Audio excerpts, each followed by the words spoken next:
Hello, my dear lore seekers. Welcome back to the quiet repository of our shared stories.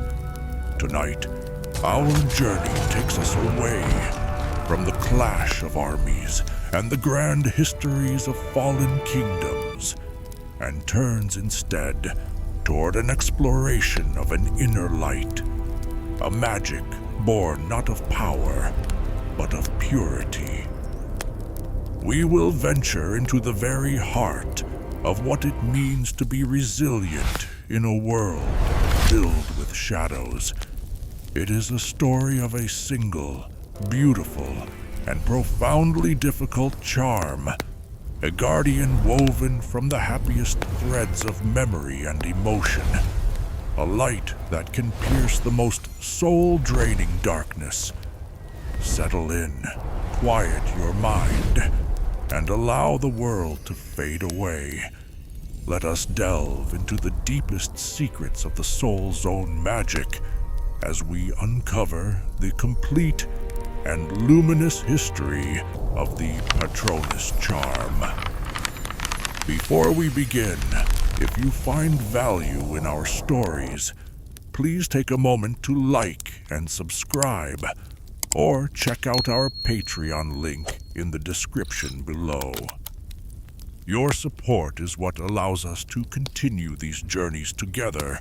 We appreciate it more than you know. And now, let's begin. In the vast and intricate tapestry of magic that weaves through the wizarding world, few spells resonate with such profound emotional depth and symbolic power as the Patronus Charm. It is more than a mere defensive incantation. It is a manifestation of the soul's purest essence, a testament to the enduring strength of hope, happiness, and the will to survive in the face of utter despair. To understand the Patronus is to understand a fundamental truth about the nature of light and darkness, both in the magical world and within ourselves. It is a piece of magic so personal, so intrinsically linked to the caster's very being, that no two are ever truly identical. It is a guardian, a messenger, and a beacon, all summoned forth by two simple words: expecto patronum. The incantation itself, derived from Latin, whispers of its purpose. Expecto translates to I await or I expect, a declaration of anticipation. Patronum is the accusative singular of Patronus, meaning protector, guardian, or patron. Thus, the spell is a direct vocal summons.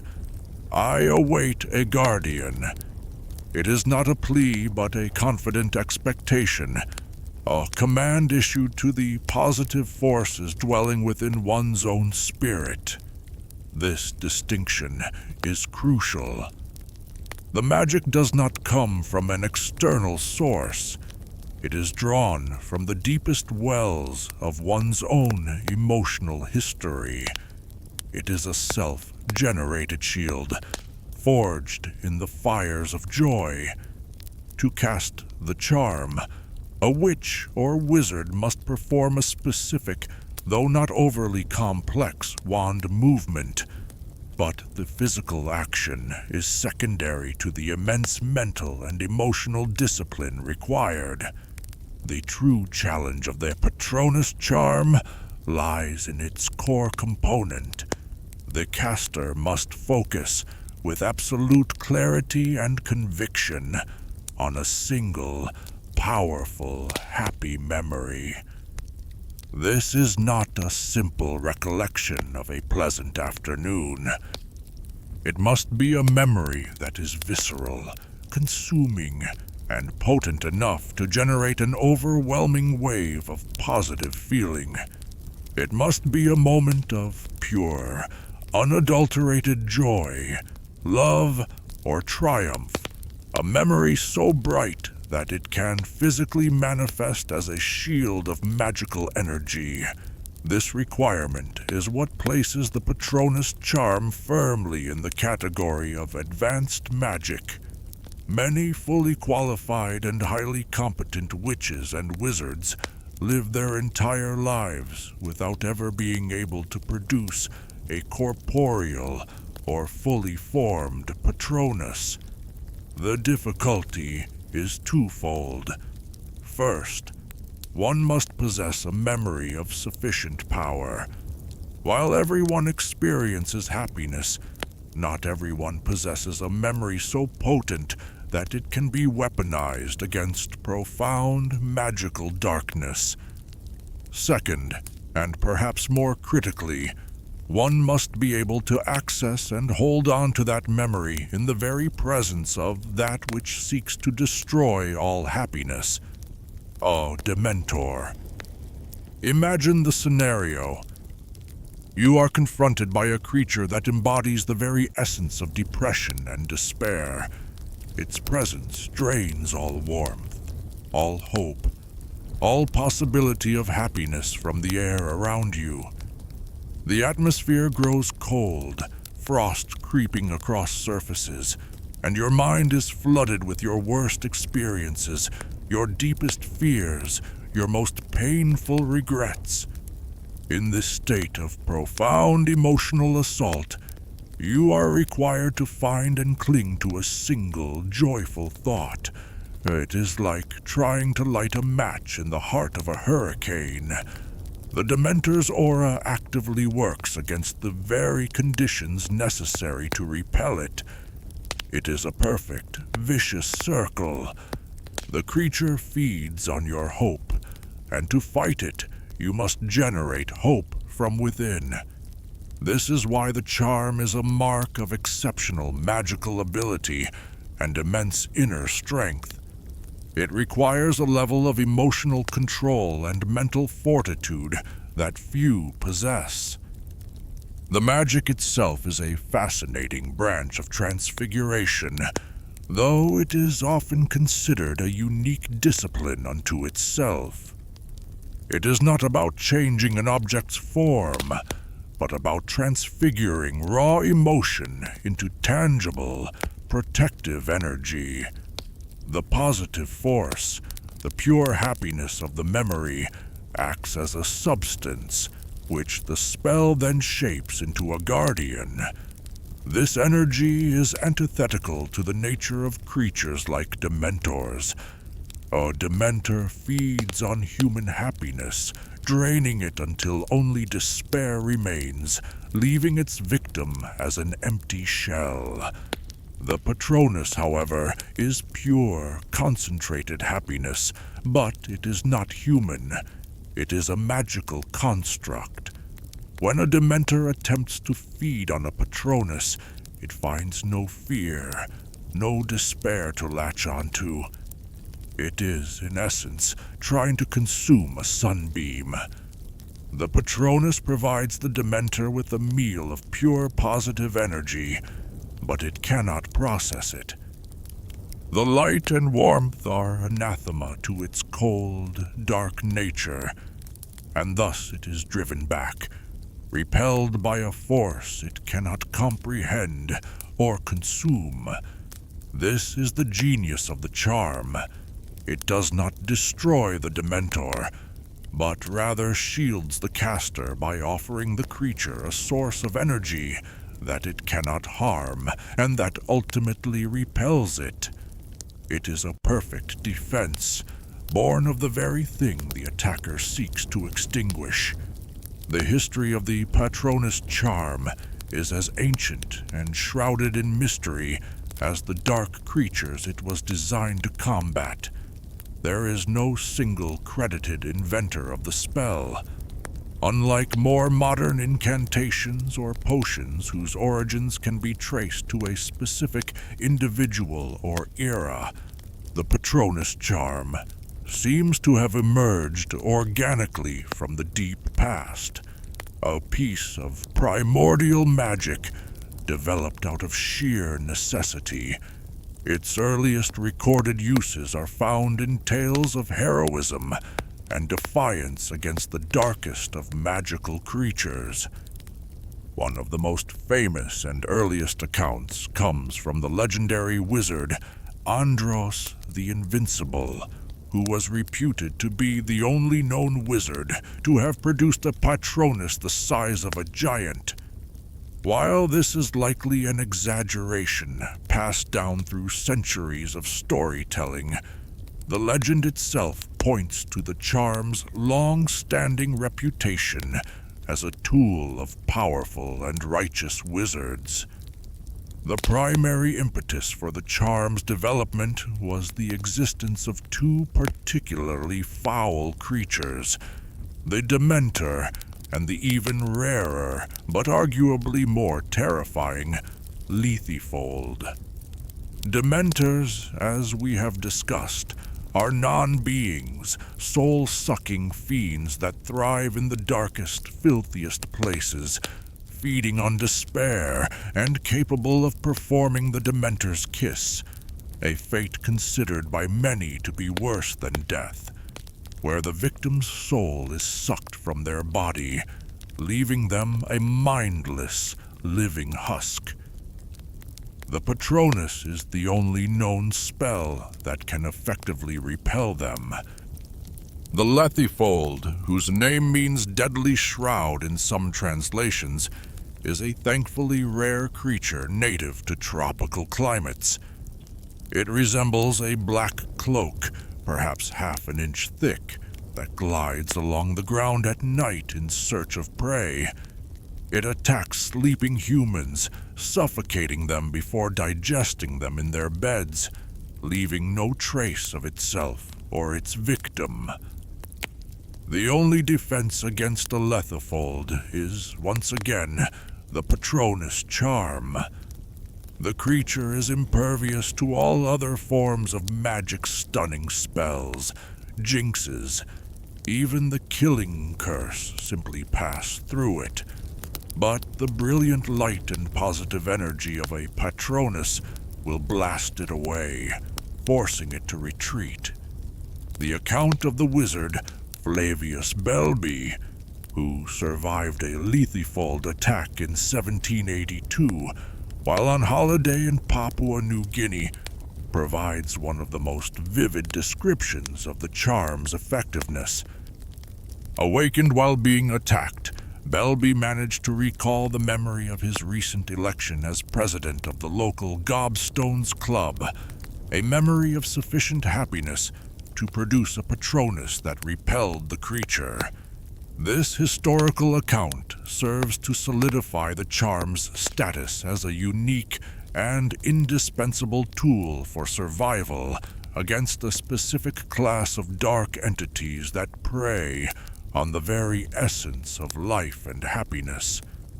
Throughout history, the charm has been associated with those who stand against the dark arts.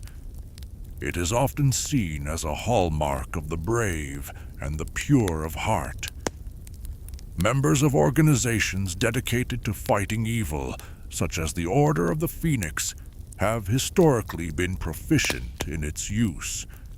This is not to say that a dark wizard cannot cast a Patronus. However, the very nature of the magic makes it incredibly difficult for them. Dark magic twists and corrupts the soul, feeding on negative emotions like hatred, fear, and greed. A wizard who has dedicated their life to such arts often finds their capacity for pure, selfless happiness severely diminished. Their positive memories may be tainted by pride, cruelty, or selfish ambition, emotions that lack the purity and warmth necessary to fuel the charm.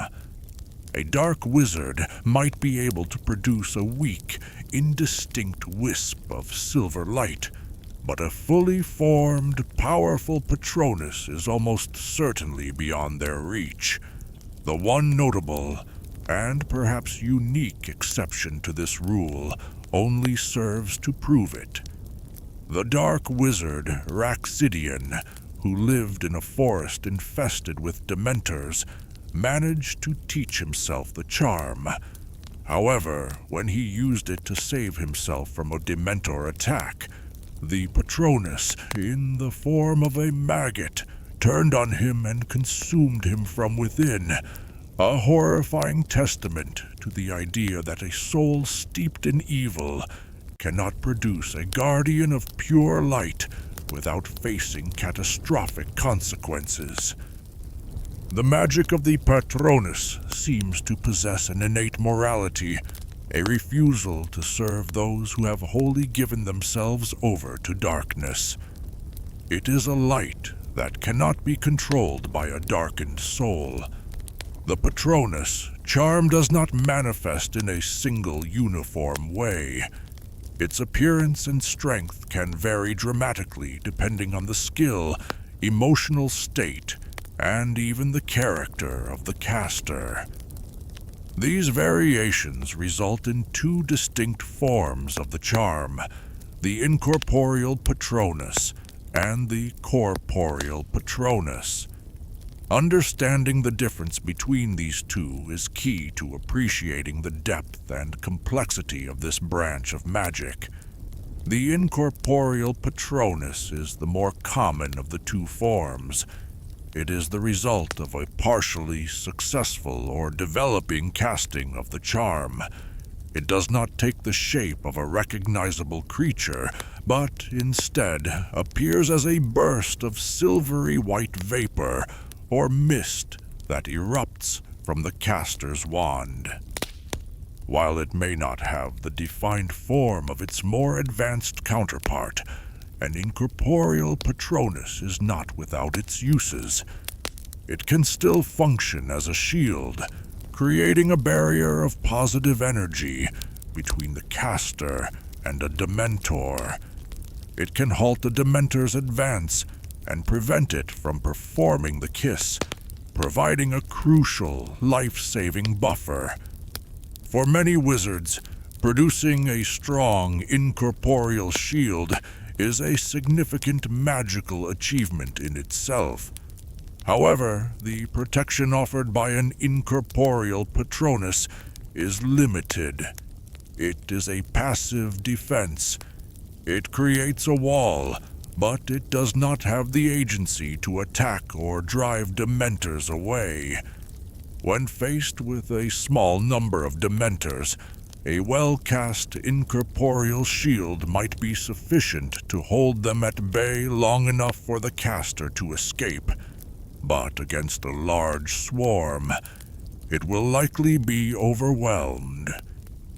The mist can be dissipated, and the sheer weight of despair generated by multiple dementors can crush the caster's ability to maintain the happy memory needed to sustain the charm.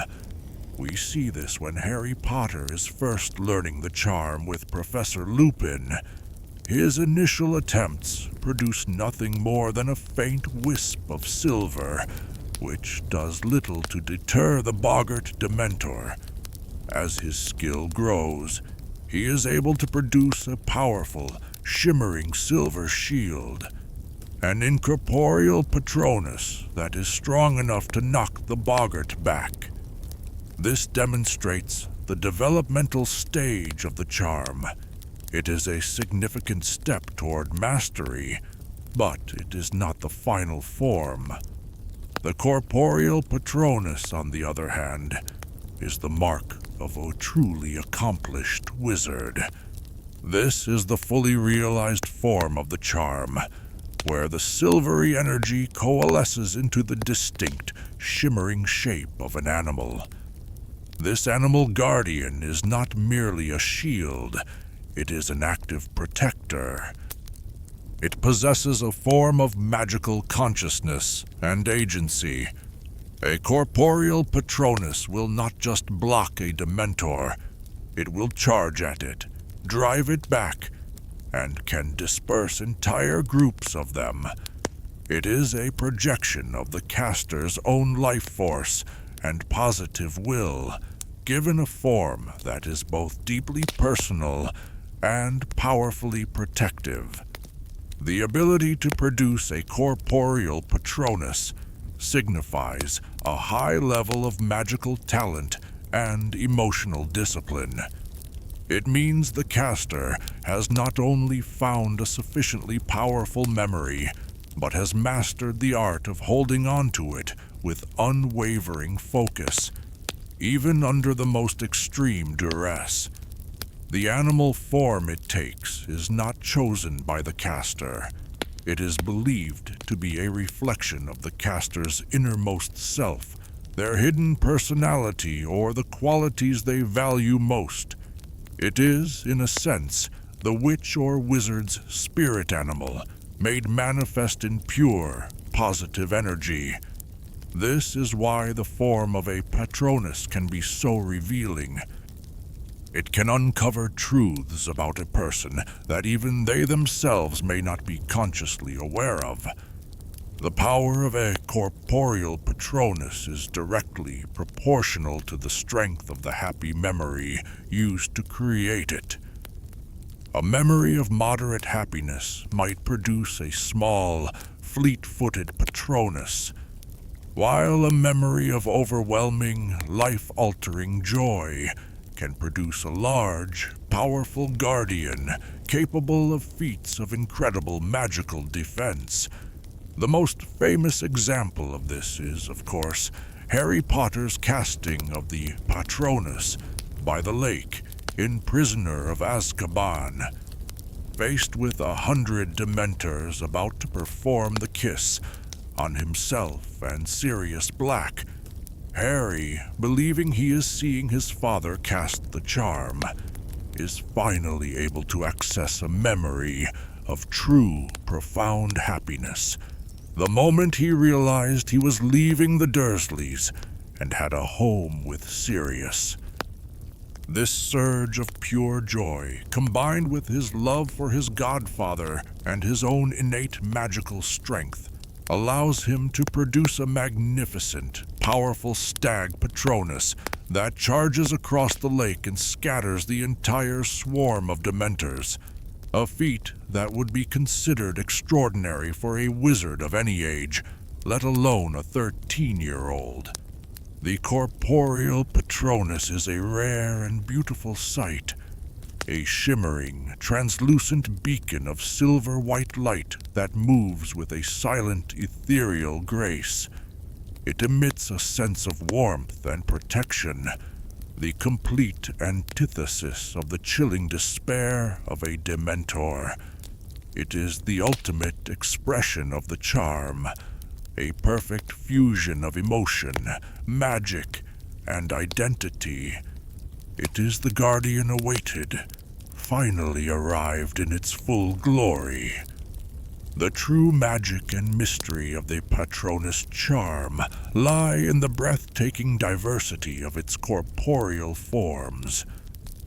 When a witch or wizard achieves the pinnacle of this spell, casting a fully formed, corporeal guardian, the animal that appears is a deeply personal and often surprising reflection of their soul. These forms are not chosen, they are innate, an expression of the caster's true, often hidden nature. The study of these forms is a study of personality, of spirit, and of the intricate connections that bind a person to their own magical essence. The sheer variety of Patronuses is as boundless as the variety of life itself, ranging from the most common of household pets to the most magnificent and rare of magical beasts. The vast majority of corporeal Patronuses take the form of ordinary animals. This is not a slight on the caster's power, but rather a reflection that most human personalities resonate with the familiar creatures of the natural world. A dog Patronus, for instance, is a common and powerful form, often signifying loyalty, friendliness, and a protective nature. Ron Weasley's Patronus, A Jack Russell Terrier is a perfect example. The breed is known for its tenacity, its loyalty, and its habit of chasing otters, a subtle and perhaps subconscious nod to his affection for Hermione Granger, whose own Patronus is an otter. This connection highlights a fascinating aspect of Patronus forms. They can reflect not just the individual, but their relationships and affections as well. Similarly, a cat Patronus is another common form, often appearing for witches and wizards who are independent, intelligent, and perhaps a little mysterious. Professor Minerva McGonagall, an animagus who can transform into a tabby cat, also produces a cat Patronus.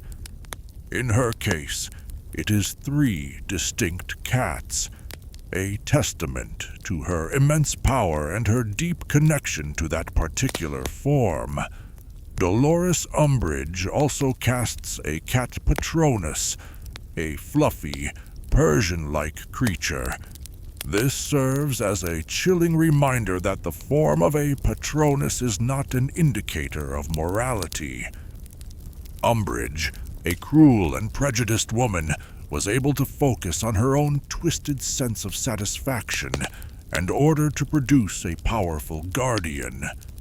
However, the fact that she was able to do so while wearing Salazar Slytherin's locket, a Horcrux that amplified her negative traits, suggests the locket was aiding her, feeding on the despair of her victims and enhancing her own magical abilities.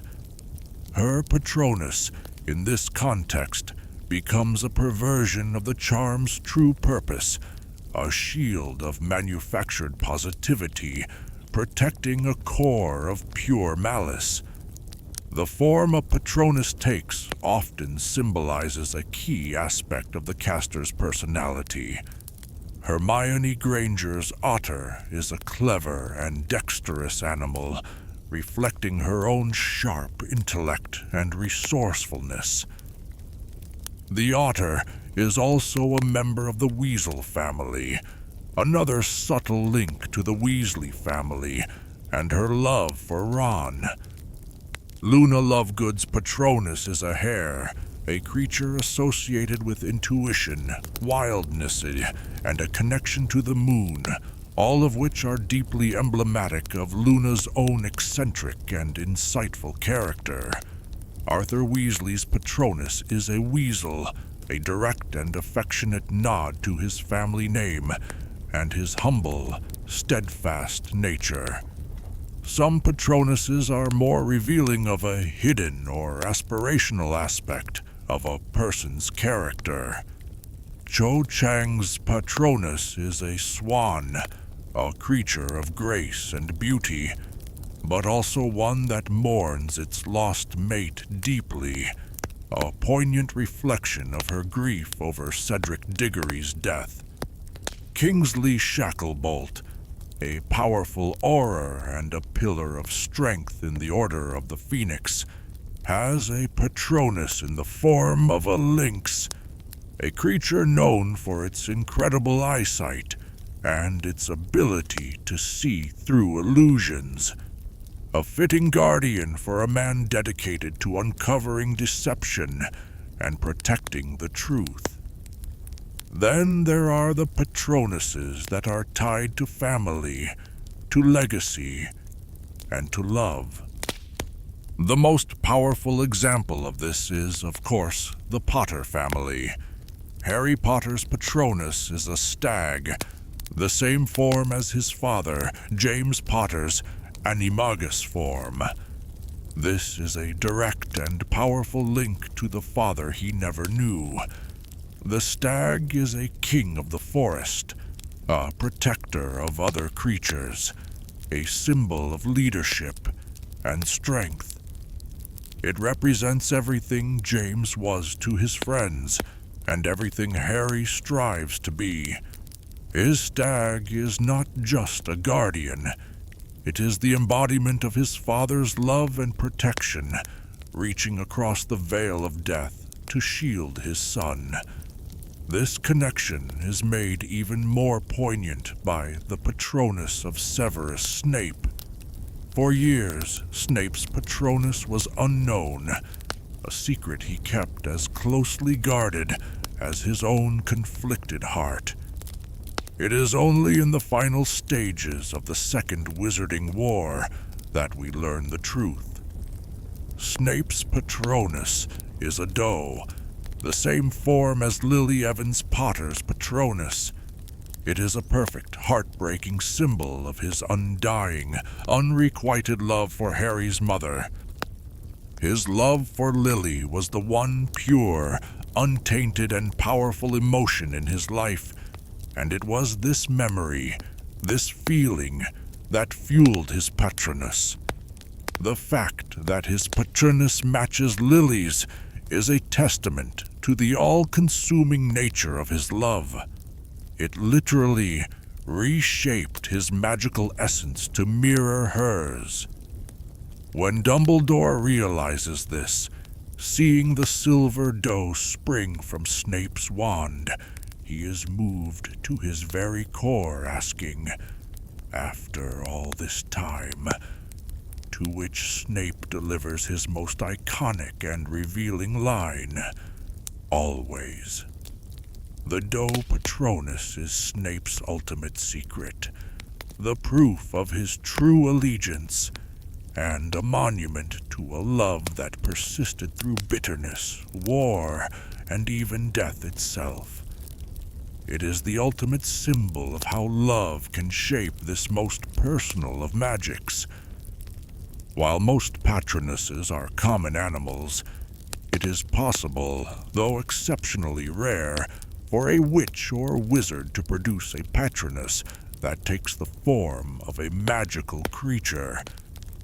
This is a mark of a truly unusual personality, and often a sign of immense magical power. These forms are so rare that they are almost mythical, and their appearance is often seen as a significant omen. Albus Dumbledore, arguably the most powerful wizard of his age, was one such individual. His Patronus was a phoenix. This is an incredibly fitting form for Dumbledore. The phoenix is a creature of rebirth, of hope, and of immense power. It is a symbol of light and goodness, fiercely loyal and capable of great feats of healing and defense. It perfectly encapsulates Dumbledore's role as a beacon of hope against the darkness of Voldemort, his ability to rise from the ashes of defeat, and his deep connection to his own animal companion, Fawkes.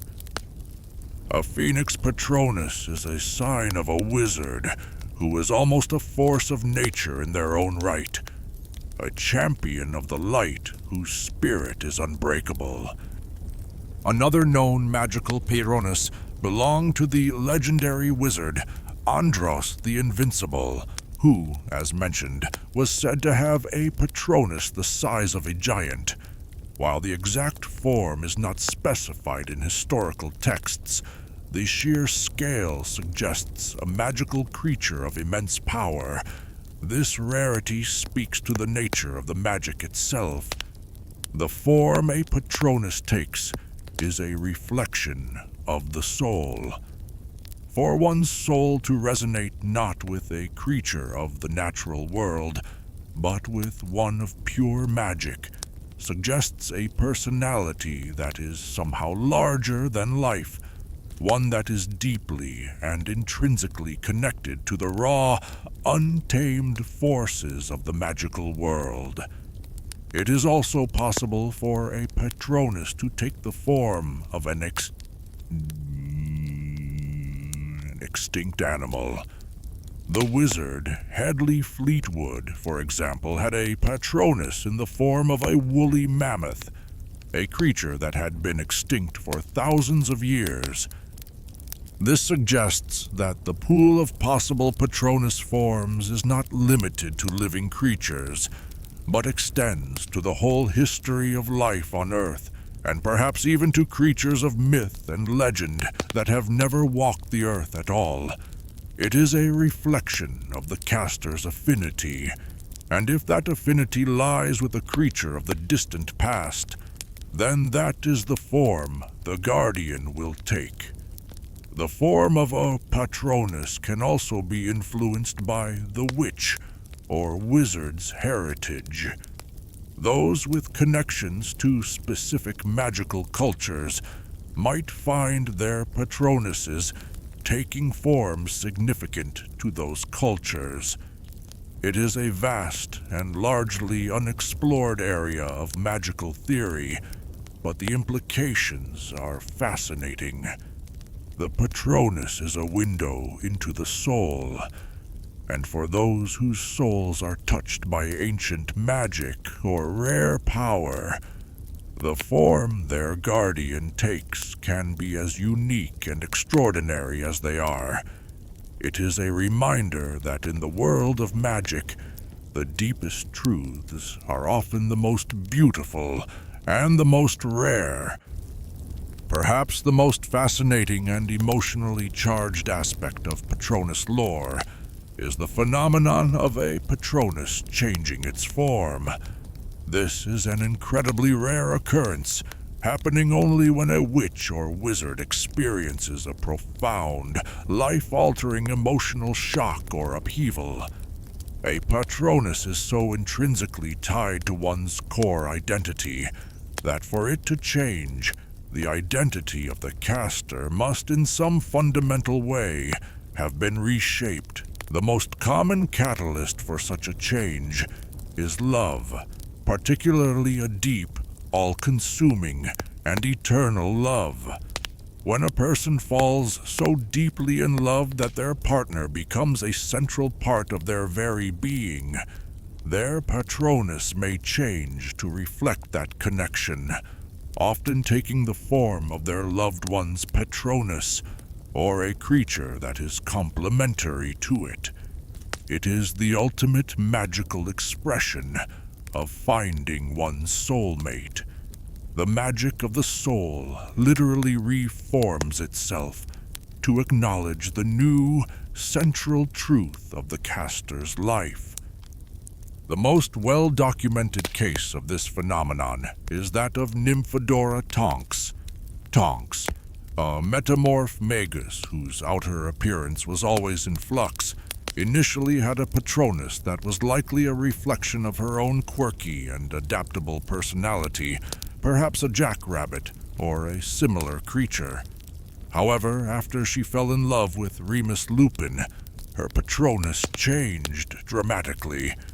It became a wolf. This change was a direct result of her profound and unwavering love for Lupin, a werewolf. It was a declaration of her love and acceptance of every part of him, including the part that he himself saw as a curse. This change caused considerable confusion and pain at first. When Harry sees the new Patronus, he mistakes it for Lupin's, and even Snape cruelly mocks Tonks for it, suggesting that Lupin has lost interest in her. In reality, the change was a testament to the strength of her feelings. Her love was so powerful that it became the new core of her identity, and her soul's guardian changed to reflect that. It became a four-legged, wolfish creature, an embodiment of her devotion to the man she loved. It is a beautiful and poignant example of how love can literally reshape magic. The other, and perhaps even more profound example, is that of Severus Snape. As we have discussed, his Patronus was a silver doe, a perfect match for Lily Potter's. It is highly probable that Snape's original Patronus, before he met and fell in love with Lily, was something else entirely, a form that reflected his own clever, ambitious, and perhaps bitter personality. However, his love for Lily was the single defining event of his entire life. It was a love that began in childhood and persisted through her marriage to his rival, her death, and the long dark years he spent as a double agent. This love was the one positive, powerful memory he could draw upon, the one anchor in his tormented soul. This singular, all-consuming emotion was so powerful that it permanently altered his spiritual form. His Patronus became a doe, not just as a tribute to Lily, but as a reflection of the fact that his love for her was the most essential part of who he was. His soul's guardian became a mirror of hers, a constant, secret companion that kept her memory alive within him. It is important to note that a Patronus change is not a conscious choice. A wizard cannot simply decide to change their Patronus to impress someone. It is an involuntary and profound magical event, triggered by an emotional shift of seismic proportions. It could also theoretically be caused by other extreme emotional events, such as a soul-crushing bereavement that fundamentally alters a person's outlook on life. If a person's core identity is shattered and rebuilt, their Patronus may reform alongside it, taking on a new shape that reflects their new reality. This phenomenon adds another layer of depth and mystery to the charm. It shows that the Patronus is not a static entity. It is a living piece of magic, as fluid and adaptable as the human heart itself. It is a barometer of the soul, and when the soul undergoes a fundamental transformation, its magical guardian transforms with it. It is a beautiful, rare, and powerful reminder that in the world of magic, the deepest connections are those that can leave a permanent mark, not just on the heart, but on the very essence of one's being. While the Patronus Charm is renowned primarily as the ultimate shield against dementors and lethifolds, its utility does not end there. In the hands of a sufficiently skilled and inventive wizard, the positive energy of the Patronus can be adapted for other purposes. The most significant and well-known of these secondary functions is its use as a highly secure and sophisticated method of communication. The corporeal Patronus, being a magical manifestation of the caster's self, can be imbued with a message and sent to a specific recipient. This advanced application of the charm was a brilliant innovation, believed to have been invented by none other than Albus Dumbledore. He perfected the technique and taught it exclusively to the members of the Order of the Phoenix. This method of communication proved to be an invaluable asset during the Second Wizarding War, offering a means of transmitting urgent messages that was faster than an owl and infinitely more secure than any other magical or mundane method. The mechanics of the Patronus messenger are fascinating. A wizard who has mastered the corporeal Patronus can cast the charm and instead of directing it at a dark creature, can speak a message to it. The Patronus, acting as a magical vessel, absorbs the message and the intent of the caster to send it to a particular person. It will then travel at great speed directly to the intended recipient, passing through physical barriers and being untraceable by most forms of magical surveillance. Upon reaching its destination, the Patronus will speak the message in the caster's own voice before dissipating. This method had numerous advantages over other forms of communication. Unlike owls, which could be intercepted, injured, or killed, A Patronus was an incorporeal being of pure energy. It could not be stopped or captured. Dark magic aimed at it would simply pass through it or be repelled by its positive nature. Furthermore, its appearance immediately verified the identity of the sender. Since each Patronus form is unique to its caster, the recipient would know instantly who the message was from. Seeing Kingsley Shacklebolt's links appear in the middle of a crisis was an immediate and unmistakable confirmation of the message's source. We see this method used to great effect on several critical occasions. During Bill Weasley and Fleur Delacour's wedding, it is Kingsley Shacklebolt's Lynx Patronus that delivers the devastating news of the Ministry of Magic's fall and the death of Rufus Scrimgeour. The lynx appears in the middle of the wedding marquee, its deep, calm voice cutting through the celebration with the chilling words, "The Ministry has fallen. Scrimgeour is dead. They are coming." This single act saves countless lives, giving the wedding guests, including Harry, Ron, and Hermione, a precious few moments to escape before the arrival of the Death Eaters. Another powerful example is Arthur Weasley's use of his Weasel Patronus to warn Harry, Ron, and Hermione at Grimmauld Place that they are being tracked. The Silver Weasel bounds into the room, speaks with Arthur's voice, and gives them the crucial information they need to proceed with caution. This ability to send real-time, secure intelligence was a significant strategic advantage for the Order.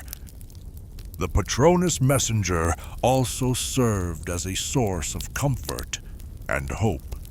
In the darkest hours of the war, the sight of a friendly Patronus was a reminder that one was not alone, that the fight continued. When Professor McGonagall uses her Patronus to summon the heads of house at Hogwarts before the final battle, the sight of the silvery cats streaking through the corridors is not just a call to arms, but a beacon of defiance in the face of Voldemort's impending attack. While communication is its most prominent secondary use, it is conceivable that the Patronus Charm could have other, more subtle applications. Given that it is a manifestation of pure positive energy, it might be used in a diluted form to counteract minor curses that thrive on negative emotion. It could potentially be used as a magical light source in places steeped in darkness, not just illuminating a space, but actively cleansing it of a depressive or fearful atmosphere. A Patronus might also serve as a guide, its innate intelligence allowing it to lead its caster through treacherous, magically darkened areas. These are, of course, theoretical applications, but they are grounded in the known properties of the charm. The Patronus is a tool of profound versatility, its limits defined only by the skill, imagination, and, most importantly, the inner light of the witch or wizard who casts it. It is a testament to the idea that the greatest magics are not always the most destructive, but are often those that protect, connect, and illuminate. The Patronus Charm, in its essence, is more than just a spell. It is a profound piece of magical philosophy made manifest. It stands as a powerful symbol of hope, a testament to the idea that the brightest light is often found in the darkest of times, and that this light must be kindled from within. It teaches a fundamental lesson of the wizarding world, and indeed our own, that despair, Fear and sorrow are formidable forces, but they are not invincible. They can be driven back by the power of our own joy, our own love, and our own will to endure. The very act of casting a Patronus is an act of defiance. It is a refusal to surrender to the encroaching darkness. In the face of a creature that feeds on every happy thought, the caster must reach inside themselves, past the fear and the pain, and find a memory so pure and powerful that it can become a weapon. It is a declaration that even when surrounded by the worst moments of your life, a single good moment can be enough to save you. This is the magic of hope, and the Patronus is its ultimate expression. The corporeal form of the Patronus adds another layer to this symbolism. It is a guardian from within, a representation of the caster's own spirit stepping forward to protect them. It tells us that the strength we need to face our demons is not something we need to find from an external source. It is already a part of who we are. Harry Potter's stag is not just his father's form. It is his own courage, his own capacity for love and protection, given shape and form. Snape's doe is not just a memory of Lily.